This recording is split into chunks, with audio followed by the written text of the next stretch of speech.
បាទគឺមានហេតុការណ៍ករណីគ្រោះថ្នាក់ចរាចរណ៍មួយបានកើតឡើងរវាងម៉ូតូសង្ការ៉េនិងរវាងរថយន្តព្រុសបាទបុកគ្នាបាទពេញមកទំហឹង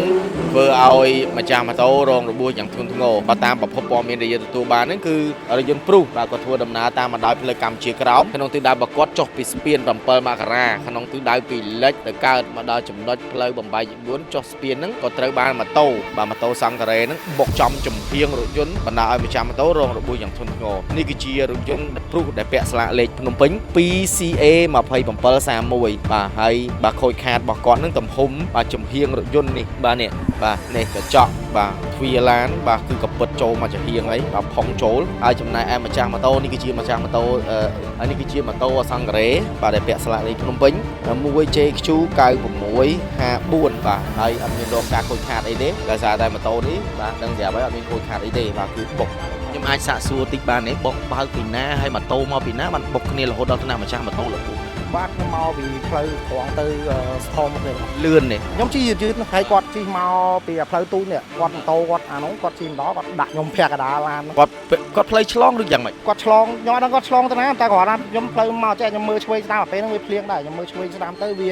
អត់មាននេះទេបងហើយវាក៏យ៉ាងស្ងាត់ខ្ញុំជិះមកគាត់ដល់នេះខ្ញុំចិត្តមកដល់កន្លែងចិត្តផ្លូវបាយ4ហ្នឹងចិត្តហួសហើយគាត់ដល់គាត់បុកចំទៅណាបុកឆំពាក់កដាលឡានឡើងខឹងលកជាមកជាមកពេលបុកភ្លាមហើយដំណោះដោះស្រាយម្ចាស់ម៉ូតូគាត់រងរបួសឬក៏យ៉ាងណាម្ចាស់ម៉ូតូរងរបួសតែគ្រាន់ថាពេលហ្នឹងគាត់នៅហ្នឹងគាត់យកគេនៅចិត្តហ្នឹងថាជួយខាត់ឈាមខាត់អីគាត់ចឹងសិនណាបងតែគ្រាន់ថាហ្មងថាបងគាត់តែគាត់រៀងពេលហ្នឹងគាត់វាងវិលដល់ពេលហ្នឹងទៅគាត់ហ្មងរៀងធូរទៅគា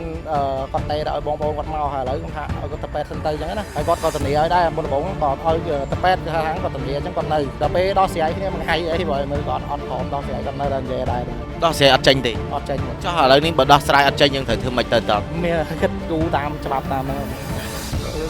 អរគុណបងចុះមកដល់ទីតាំងនេះបងទទួលបានព័ត៌មានបឋមយ៉ាងម៉េចដែរបងនិយាយខ្ញុំទទួលតាស្តង់ដាររបស់ខាងទួលឯងគាត់ប្រាប់បងថាមានគ្រោះថ្នាក់ចរាចរណ៍មួយនៅផ្លូវកម្ពុជាក្រោមបាទដល់ពេលដែលខ្ញុំមកដល់ជាក់ស្ដែងនិយាយចំទៅគ្រោះថ្នាក់ហ្នឹងវាកើតឡើងតាំងពីម៉ោង6ល្ងាចមិញ